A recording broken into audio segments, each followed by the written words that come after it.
This podcast is part of the Sports History Network, your headquarters for the yesteryear of your favorite sport. You can learn more at sportshistorynetwork.com.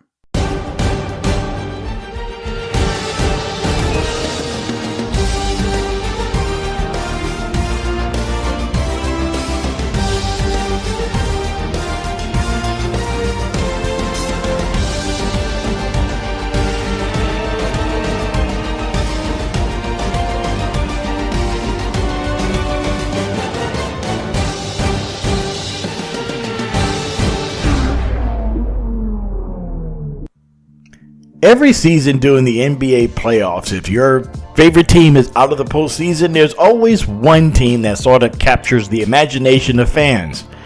This season is arguably the Minnesota Timberwolves, with budding superstar Anthony Edwards and the man known as the Stifle Tower, Rudy Gobert.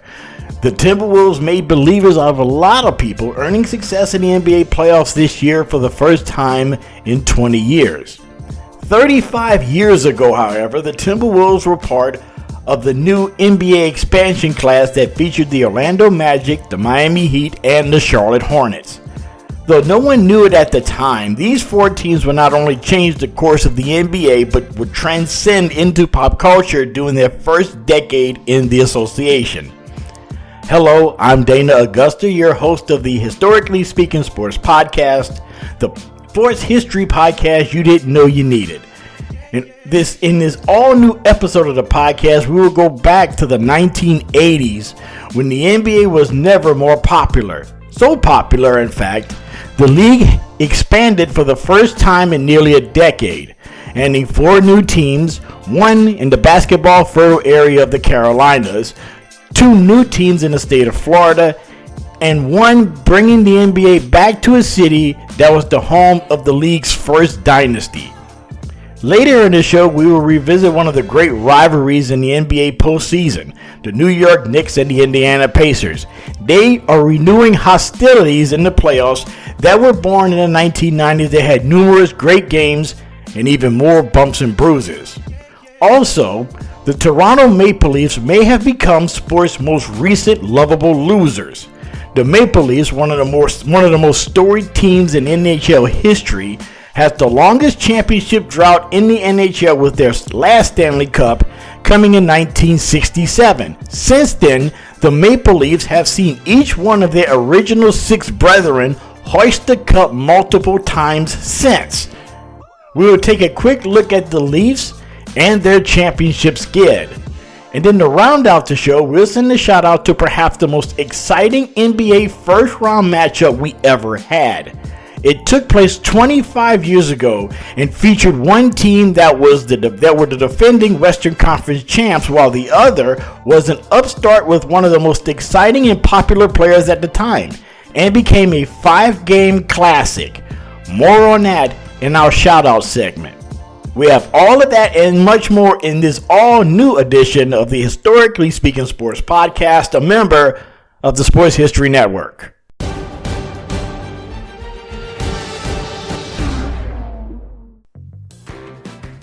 The date was April 5th, 1987. The Los Angeles Lakers and the Boston Celtics were on their yearly collision course to meet in the NBA Finals once again, with the Celtics being the defending NBA champions, and the Lakers, led by Magic Johnson, was one of the most popular teams in the NBA. Actually, the whole NBA was popular. You had stars like Larry Bird, Magic Johnson, Isaiah Thomas, Dominique Wilkins, and others, which included a budding superstar from the Chicago Bulls named Michael Jeffrey Jordan. Maybe you've heard of him. On this day on the calendar would become a landmark day for not only the NBA, but a red letter day for four major cities in the United States. On this date, April 5th, 1987, then NBA Commissioner David Stern, looking to capitalize on the popularity of his league, announced the formation of four expansion franchises. Two would begin play in the fall of 1988, and the other two would play their first games a year later. This would mark the first time in less than a decade that the NBA would expand.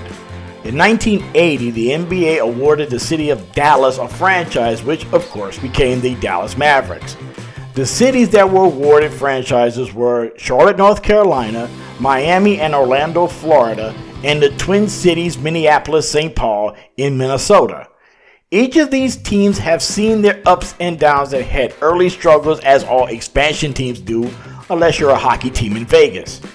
But each of them in their 30 plus years of existence has etched their own special place in NBA history and is followed by a devoted fan base.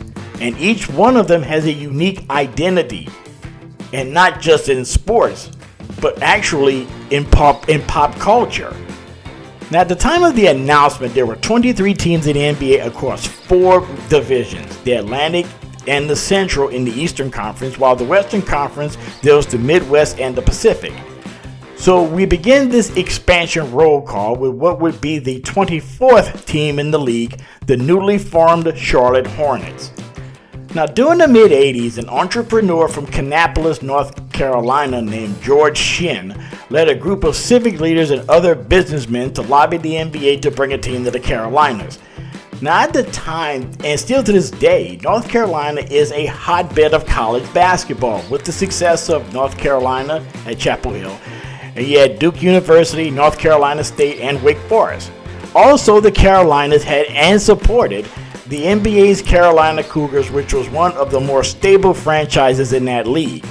Also in the mid-1980s, Charlotte was one of the fastest growing cities in the United States and was looking to lure a pro sports team to the region. Yet what was really appealing to the NBA was their proposed home for the team, a 24,000 seat arena named the Charlotte Coliseum, which at the time was the largest basketball-only arena in the NBA, and it would prove later that they would need every seat because the Hornets, in their first decade plus of operation, consistently led the NBA in home attendance. Originally, the team was going to be called the Charlotte Flight, which I actually like, by the way. The reason being, one, North Carolina was the site of the Wright brothers and the first powered flight, but also it has obvious connotations to basketball. Yet, in a name the team contest, Hornets was the winning choice. The name actually originates from British General Cornwallis, who allegedly described the city of Charlotte as being during the Revolutionary War as, quote, a hornet's nest of rebellion, unquote. Yet the Hornets would be at the forefront of pop culture even before they played their first game. The reason being, their uniforms. The team's uniforms were designed by international fashion designer and North Carolina native Alexander Julian and featured a first for NBA uniforms: pinstripes. But even bigger and more impactful than that, the choice of the team's primary color being teal. This was the team that was responsible for setting off the quote-unquote teal bomb for not only sports teams but also business marketing, and it was a popular color, of course, during the 1990s. It became the unofficial color of the decade of the 90s. Yes, teal. Tasked with building the team, Shinn hired Carl Shear as the team's first president and general manager. Shear preferred to stock the roster with veteran players, hoping to put together a competitive team as quickly as possible. Dick Harter was named the Hornets' first ever coach. Harter was a former college coach, but most notably at the University of Oregon during the 1970s, and was a longtime NBA assistant coach. In addition with stacking the team with veterans, the Hornets had 3 picks in the 1988 NBA draft. The Hornets, with their 8th pick, selected a sharpshooting guard from the University of Kentucky named Rex Chapman. Rounding out their inaugural draft, the Hornets snagged University of Arizona big man and future NBA color analyst Tom Tolbert and Auburn's Jeff Moore. Their first game took place on November 4th, 1988, before a packed Charlotte Coliseum as they took on the Cleveland Cavaliers. The team's starting lineup included Ricky Green, former All-Star from the Utah Jazz, former Rocket Robert Reed, Dave Hoppin, Kelly Tripucka, former Detroit Piston and son of former Denver Broncos quarterback Frank Tripucka, and rounding out the starting 5 was former Los Angeles Laker Kurt Rambis. Remember Kurt Rambis? The Hornets would lose to the Cavaliers 133-93 in their debut, with Tripucka and Rambis leading the way for the Hornets with 16 points each. 4 days later, however, the Hornets would notch their first win in franchise history, beating the Los Angeles Clippers 117-105. Yet the high point of their inaugural season came just 2 days before Christmas. In Michael Jordan's return to his home state of North Carolina as a pro, the Hornets defeated the Bulls 103-101. The Hornets finished their first season 20-62. Not a great record, but there were another bright spot for their season. Now, remember when I said that the Charlotte Coliseum, the largest basketball-specific arena in the NBA that held 24,000 fans? Well, skeptics claim that the arena was too big. Well, not so much. The Hornets were a runaway hit, leading the NBA in attendance, something they would achieve 7 more times doing 364 consecutive sellouts. While the Hornets were a success with fans and merchandising, it was not the same with the Miami Heat. Now, it is hard to believe that in the beginning, long before the championships with Dwayne Wade and LeBron James proclaiming not 4, not 5, not 6, not 7, and before Heat culture, the Miami Heat in their first few seasons in the NBA was, frankly, a joke. Most expansion teams struggle in their first few seasons in the league. Well, the Heat, they stumbled and fell often, and fell hard. Yet with all of the struggles and being the butt of jokes from everyone from Johnny Carson to David Letterman to Jay Leno, of the 4 expansion teams that came in the league in 1988 and 1989, the Heat is by far the most successful. Now, when the NBA announced plans to adding 4 teams to the league, there were as of yet no NBA teams in Florida. Groups from Orlando, St. Petersburg, and Miami expressed interest in luring a team to the Sunshine State. A Miami group led by former Hall of Fame player and coach Billy Cunningham and former sports agent Louis Schaefer, who received financial backing from the founder of Carnival Cruise Lines, Ted Arison, who became majority owner. In April of 1987, Miami was awarded an expansion team and would begin playing in 1988 along with the Charlotte Hornets. The team name, Heat, was chosen by a survey several months before the city of Miami was awarded a franchise. The team logo, a flaming basketball going through a hoop, which has changed very little after its debut, was designed by graduate of the Fort Lauderdale Art Institute, Mark Henderson. Their colors, black, red, and yellow. Unlike their more popular brethren at the time, the Hornets, the Heat was not as popular in the beginning, mostly because of their struggles on the court. The first Heat team was made up of a mixture of young players and journeymen, coached by Ron Rothstein. There was the Heat's very first draft pick, Syracuse center Ronnie Cycli, along with fellow first-round pick Kevin Edwards out of DePaul. Other rookies included Grant Long and Sylvester Gray. Yet supplying the veteran leadership with the likes of Rory Sparrow, Pat Cummings, Scott Hastings, Dwayne Pearl Washington, and the aptly named John Sundvold. Get it? John Sundvold? Now, unlike the Hornets, which got his first win by their third game of the 1988 NBA regular season, it took the Heat a little bit longer. 5 games? No. 8 games? Nah. 10 games? Nah. Let's try 17 games. The Heat started their inaugural season by losing their first 17 straight games, which included a 138-91 beatdown by the defending NBA champion LA Lakers, coached by future Heat coach and team president and king of Miami, Pat Riley. Now, there was a reason for the rough start and the overwhelming amount of struggles even for an expansion team.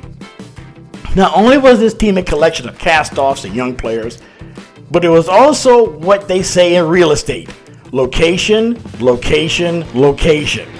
The Heat was placed in the Midwest division of the NBA, which was part of the Western Conference. And even though they play in Miami, which according to Google Maps is located on the southern tip of Florida, they were in the same division with the likes of the Rockets, Spurs, Mavericks, Nuggets, and Jazz.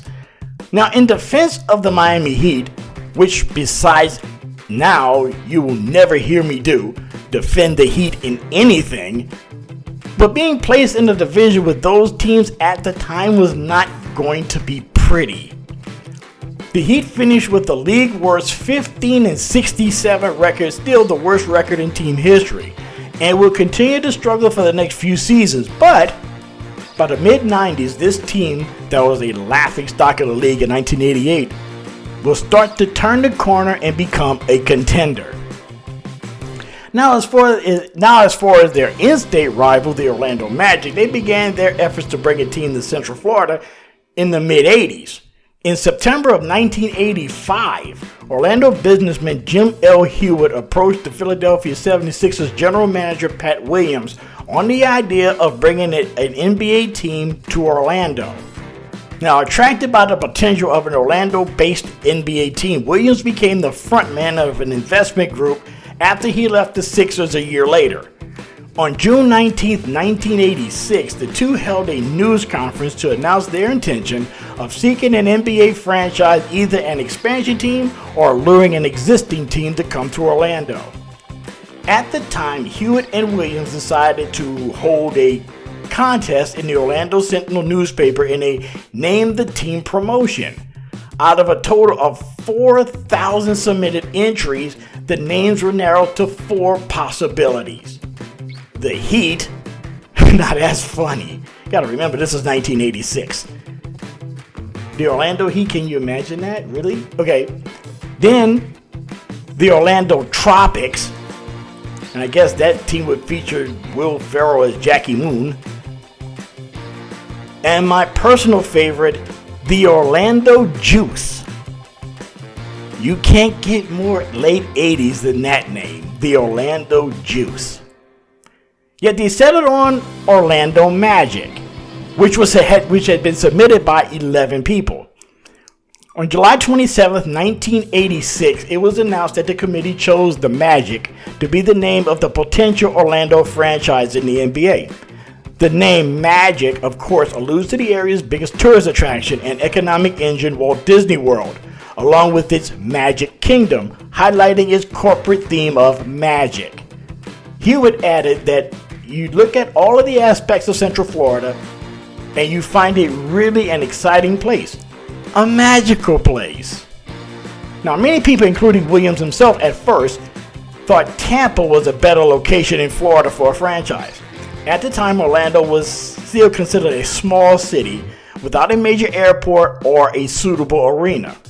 Yet Hewitt brought in investors such as real estate developer William DuPont, owner of the Orlando Renegades of the defunct USFL Don Disney, with a Z, and Southern Fruit Citrus owners Jim and Steve Caruso, and talked the Orlando city official into approving an arena project. Meanwhile, Williams gave presentations to NBA Commissioner David Stern and on the owners of the other teams in the league that the town was a viable market and could support an NBA franchise.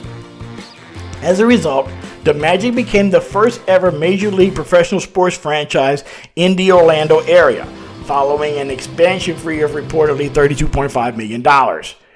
The Magic hired former Philadelphia 76ers star and future czar of the telestrator, Matt Guokas, as the team's first coach, who helped the Magic select 12 players in the NBA expansion draft on June 15, 1989. On June 27th of that year, the Magic chose Illinois All-American Nick Anderson with the 11th pick in the first round, who became the first draft pick in franchise history and will become the team's first bona fide star and solid player for them for the next decade. The Magic's first game the first game they played was an exhibition game on October 13th, 1989 against the then reigning NBA champion Detroit Pistons, which the Magic won. Anderson was quoted as saying, "The atmosphere and the people watching the game was like Game 7 of the NBA Finals," unquote. On November 4th, 1989, the Magic played their first regular season game at the Orlando Arena, nicknamed the O-Arena, against the visiting New Jersey Nets, who won 111-106 in a hard-fought, competitive game. The Magic's first victory came 2 days later as the Magic defeated the New York Knicks 118-110. In the inaugural season, the Magic compiled a record of 18-64, with players such as franchise star player Nick Anderson, with Reggie Theus, Scott Skiles, Terry Catledge, Sam Vincent, Otis Smith, and Jerry Reynolds. But who could have imagined that 6 seasons later, with a little magic and a lot of luck in the NBA draft, the Magic will be the first of these 4 expansion teams to reach the NBA Finals. Now, while 3 of the 4 teams were located in the Southeast, the other team will be located in the upper Midwest, in Minneapolis. Now, the Twin Cities were not strangers to pro basketball. In 1989, the NBA will return to the Twin Cities 29 years after the Lakers, the NBA's first bona fide dynasty, had left the land of 10,000 lakes for Tinseltown. Also, Minnesota was the home of 2 ABA teams, the Minnesota Muskies and later the Minnesota Pipers after they left Pittsburgh.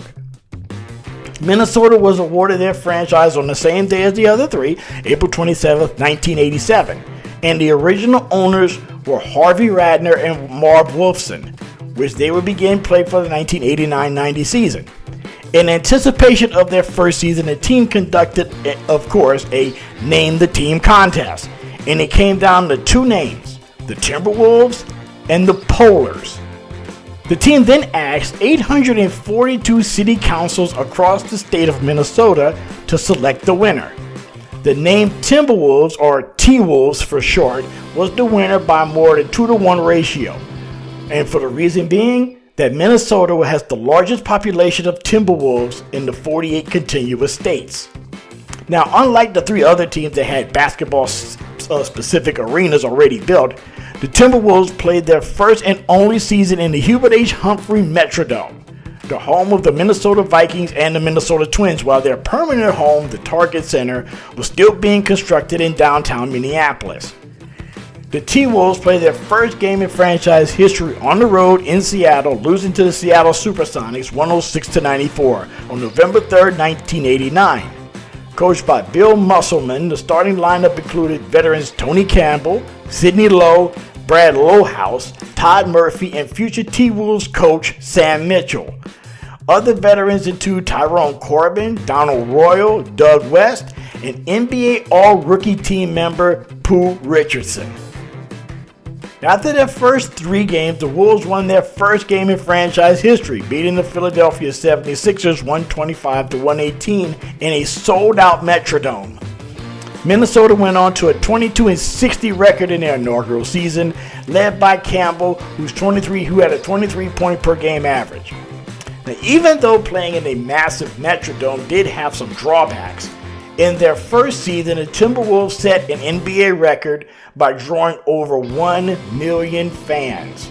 This included a crowd of 49,551 on April 17, 1990, their last game of their inaugural season and their final game ever at the Metrodome. So there you have it, the Hornets, the Heat, Timberwolves, and Magic. Forever linked together, they ushered in an era of expansion in several leagues that would become the hallmark of sports in the 1990s, as new teams sprung up in the NHL, NFL, and Major League Baseball. And thanks to the Hornets, some of these teams were teal.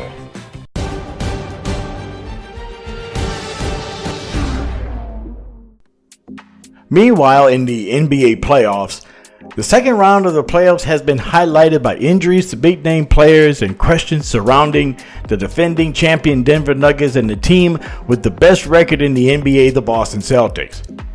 The Nuggets are getting all they can handle with the aforementioned Minnesota Timberwolves with budding superstar Anthony Edwards. Meanwhile, in the East, The Boston Celtics, who dispatched their nemesis from last season, the Miami Heat, in 5 games, defeated the Cleveland Cavaliers mostly without Donovan Mitchell in 5 games as well. But the Celtics, who have won 8 of their 10 playoff games mostly by double digits, were against teams that were short-handed and are being crucified in the media for some reason. Maybe they're not beating teams bad enough? I don't know. Maybe that's the reason why I don't listen to National Sports Talk Radio nowhere near as much as I used to. Yet the marquee matchup in this round of the NBA playoffs has to be the Indiana Pacers and the New York Knicks. If the Chicago Bulls were the team of the decade of the 1990s and Michael Jordan was the player of that decade, then the on-court wars between the Knicks and Pacers defined the rivalry of the decade, and their style of play was the personification of basketball in that 10-year period. I would contest that the Knicks and Pacers mirrored each other in so many different ways and facets. Both were physical, defensive-oriented teams that first trash-talked their opponents, then beat them into submission. For someone who witnessed this rivalry firsthand during the 1990s, it was truly something to behold. This was when basketball was basketball. The Knicks was, of course, led by Patrick Ewing, but the Pacers countered with the Duncan Dutchman himself, Rick Smits.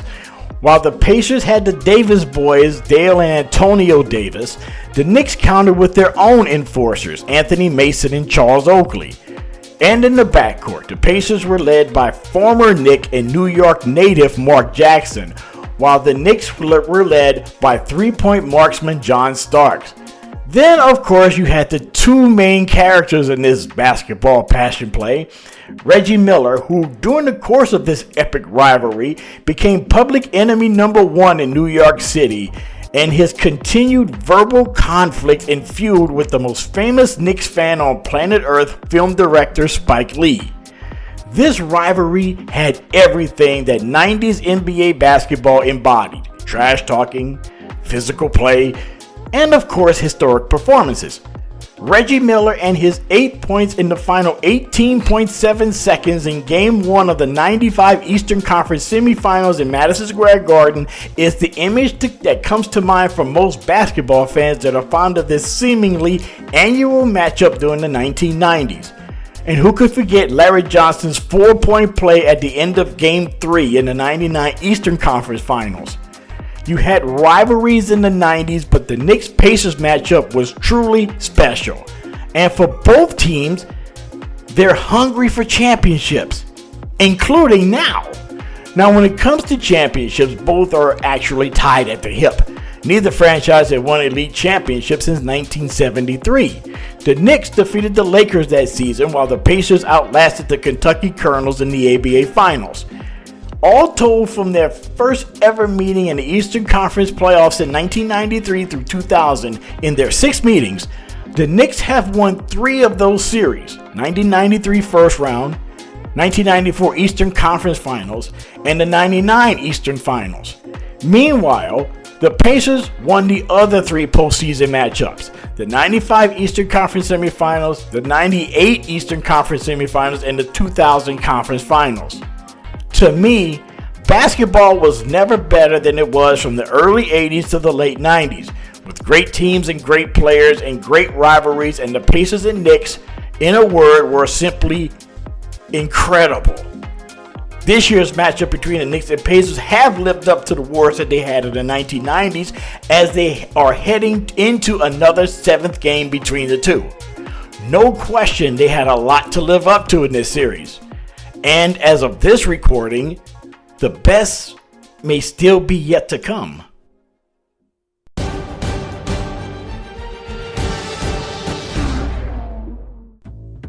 Now over to the Stanley Cup playoffs. I discovered that when I became a hockey convert in the early 1990s, there was nothing better in sports, better than overtime hockey in the Stanley Cup playoffs. It is one of the most exciting and incredible moments in sports, where a series could either turn or end in the blink of an eye. That happened in Game 7 between two of the traditional powers in the NHL, the Boston Bruins and the Toronto Maple Leafs.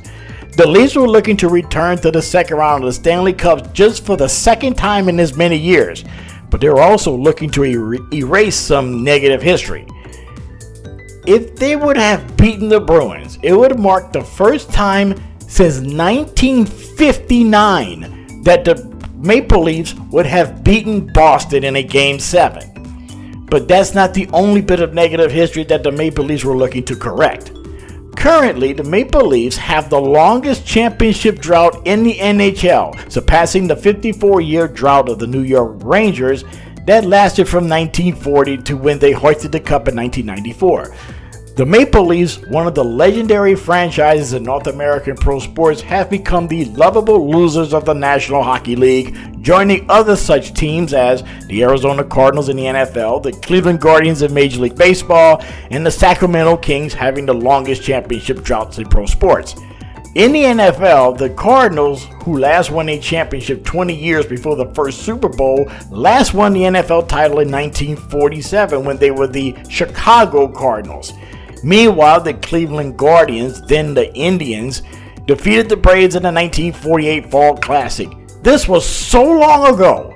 The Braves were not even in Atlanta as of yet. Actually, they were not even in Milwaukee. The Indians defeated the Boston Braves for their most recent World Series win. In the NBA, the longest championship drought belongs to the Sacramento Kings. It has been so long for the Kings. Not only have they changed cities several times, but they also changed the team name. Their last championship came in 1951 when they were the Rochester Royals. They defeated the New York Knicks in 7 games for that year, which was their only NBA crown. That series is also the only NBA Finals where a team forced a Game 7 after falling behind in the series 3-0. Rochester blew a 3-0 lead and ended up winning the series in 7. Now, back to the Maple Leafs. As one of the teams that were part of hockey's so-called Original Six, the Maple Leafs for a time were hockey royalty. They were the team of English-speaking Canada who boasts the most players in the Hockey Hall of Fame. In all, the Leafs won 13 Stanley Cups, all before their last championship coming in 1967. That year, the Leafs would take on their longtime rivals from Eastern Canada, the Montreal Canadiens. Now, this series would be notable for a few reasons. One, it would be the last time that these longtime bitter rivals that represent two different cultures in Canada would square off for the cup. Second, it would mark the last Stanley Cup in the so-called Original Six era. The NFL would expand the next year, doubling its size to 12 teams. Adding the LA Kings, the Minnesota North Stars, now the Dallas Stars, the Oakland Seals, the Philadelphia Flyers, Pittsburgh Penguins, and the St. Louis Blues. And third, it would be the last all-Canadian Stanley Cup final until 1986, when the Montreal Canadiens defeated the Calgary Flames in 5 games. Speaking of the Canadiens, Montreal would take a 1-0 lead to start the 67 Stanley Cup final, beating Toronto 6-2 at the historic Montreal Forum. Yet Toronto would counter in Game 2 with a 3-0 shutout by the Leafs, thanks to 42-year-old Johnny Bower, nicknamed the China Wall, in goal, replacing Hall of Famer Terry Sawchuk. In Game 3, the Leafs defeated the Canadiens 3-2 in double overtime when Bob Pulford shot a puck past Canadian goaltender Roger Vachon to give the Leafs the edge in the series. Montreal would even the series at 2 with another 6-2 win, this time in Maple Leaf Gardens.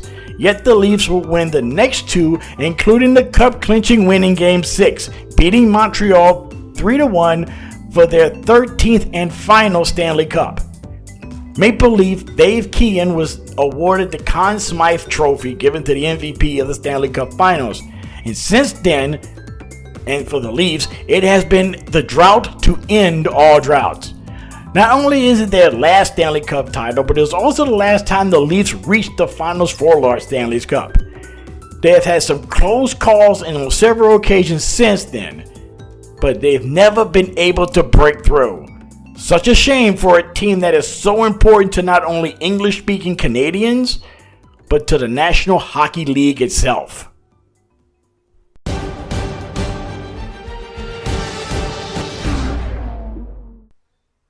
And you are listening to the Historically Speaking Sports Podcast, a member of the Sports History Network.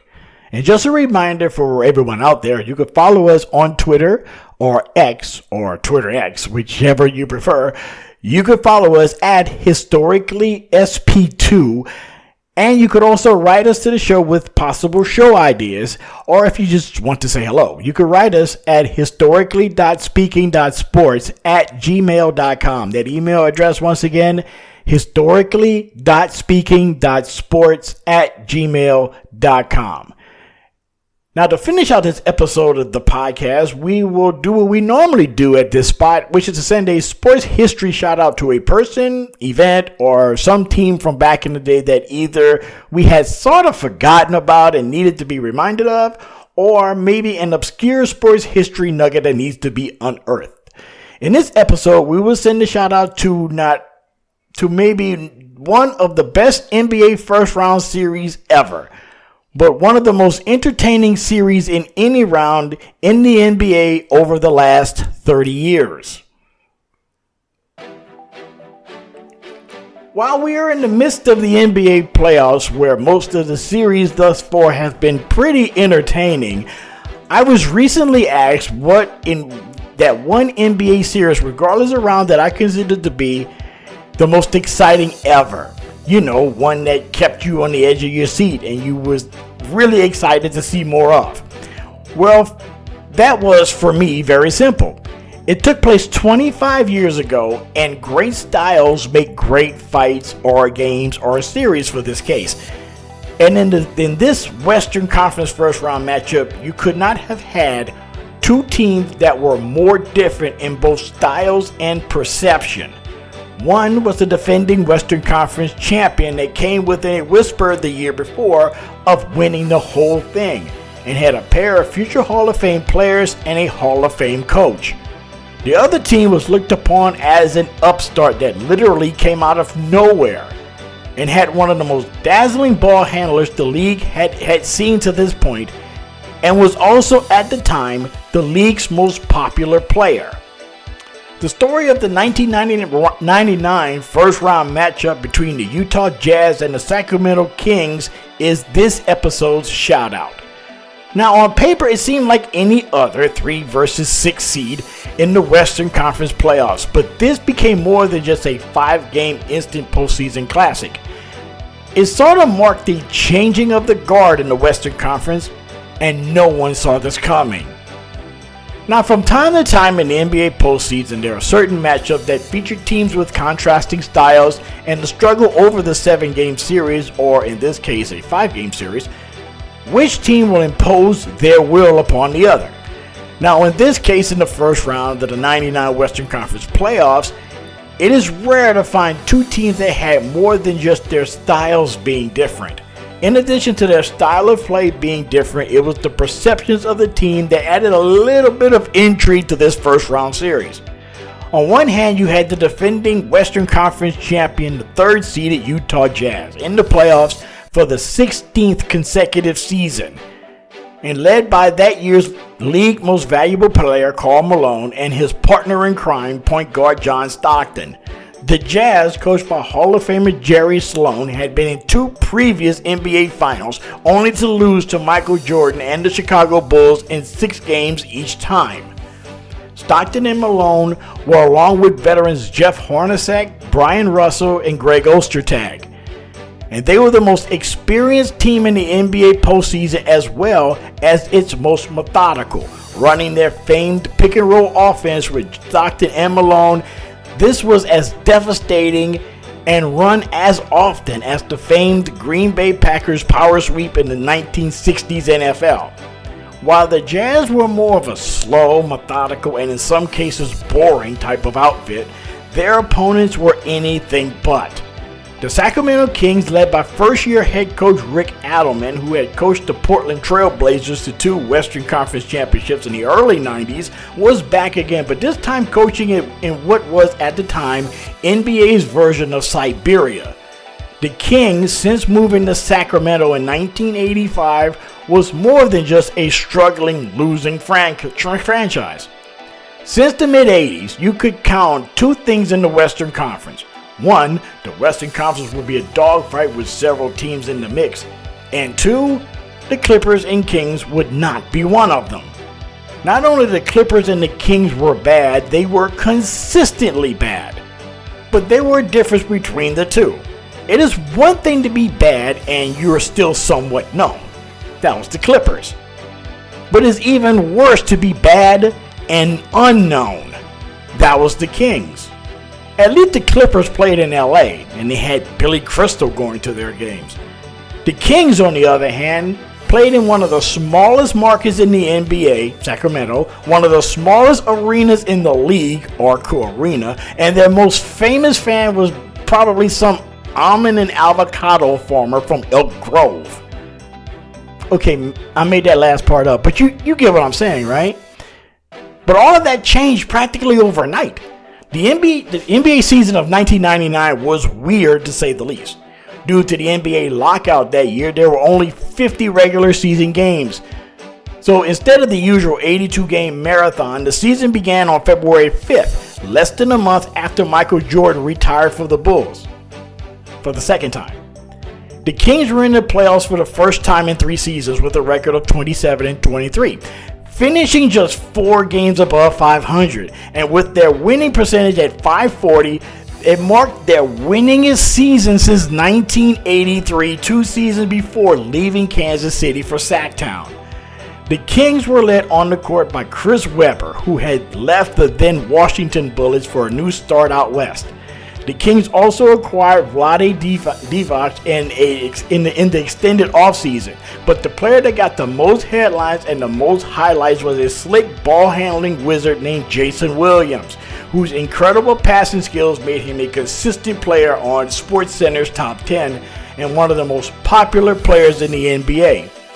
Yet the heart of this team was their bench, dubbed the Bench Mob. The Kings featured veteran Vernon Maxwell, who won a championship ring with the Houston Rockets in the mid-90s. And then there was John Barry, son of Hall of Famer Rick Barry. There was also the likes of Scott Pollard, teammate of Paul Pierce at the University of Kansas, and a young 3-point sniper from Serbia named Peja Stojakovic. As I said, styles make fights, or in this case, in the series, little did we know that we were in for a great one.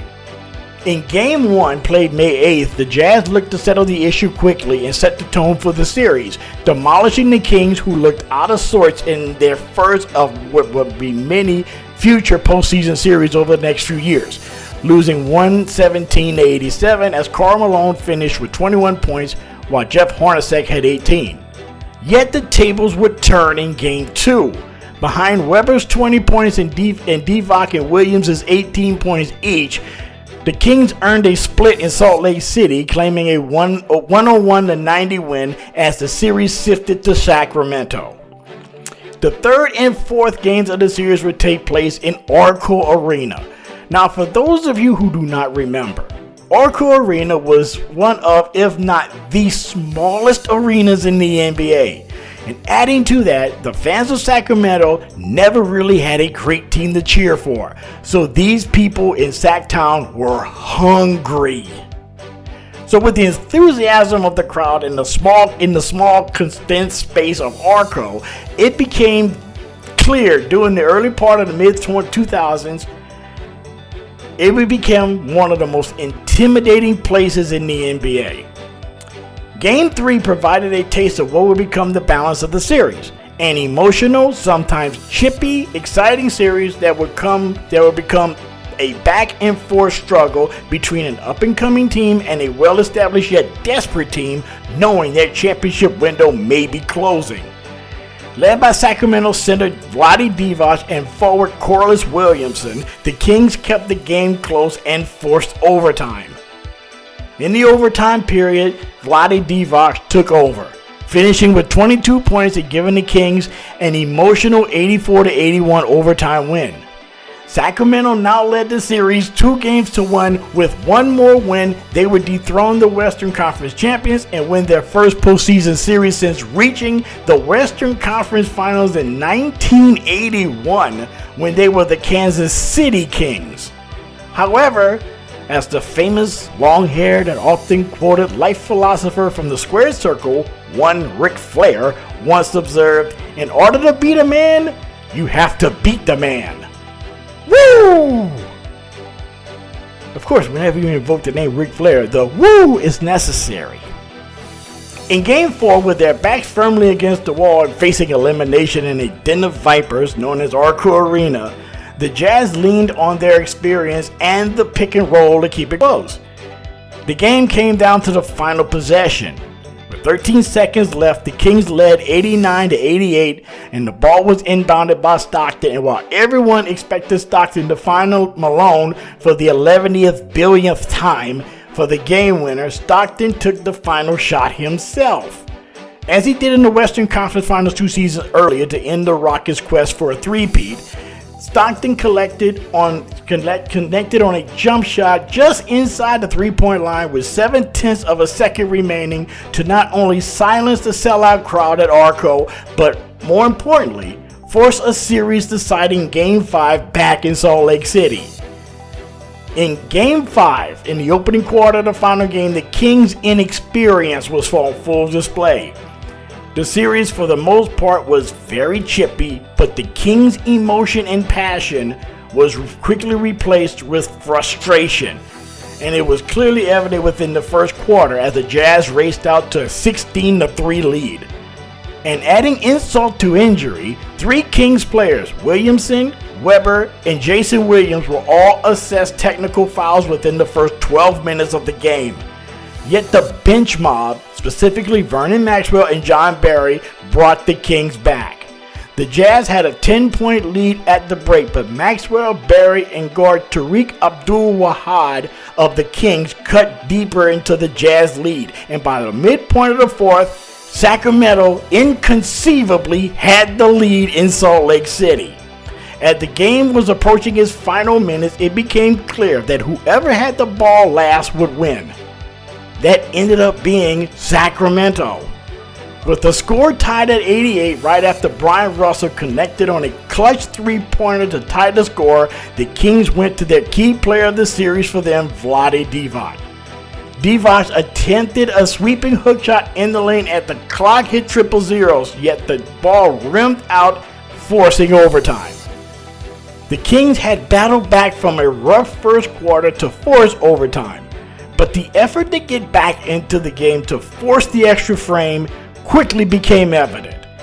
In addition to the Kings running out of gas, as we had seen throughout the history of the NBA in crucial games that go to overtime, there's always someone that comes off the bench to provide a spark to get their team over the hump.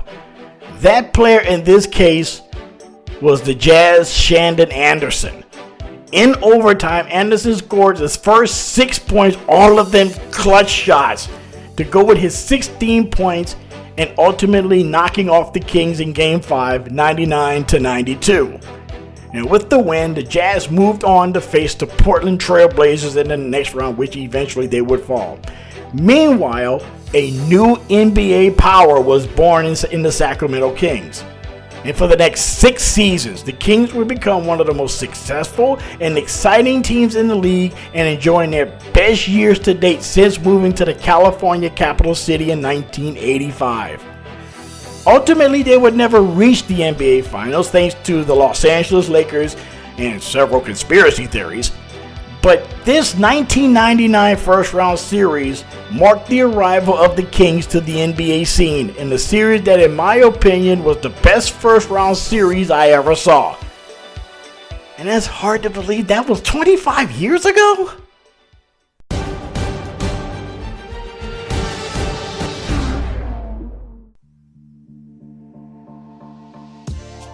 And that will do it for this edition of the Historically Speaking Sports Podcast. Thank all of you for listening.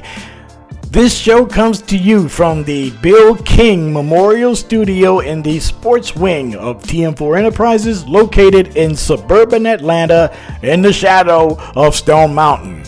To get more content of the Historically Speaking Sports podcast, you can check it out on Twitter X at historicallysp2, or you can send us a line at historically.speaking.sports@gmail.com.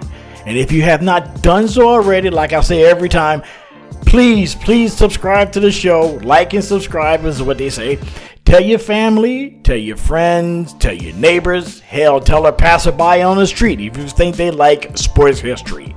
And until next time, stay blessed, stay cool, and be your best in everything that you do. It will make the world a much, much better place. Peace.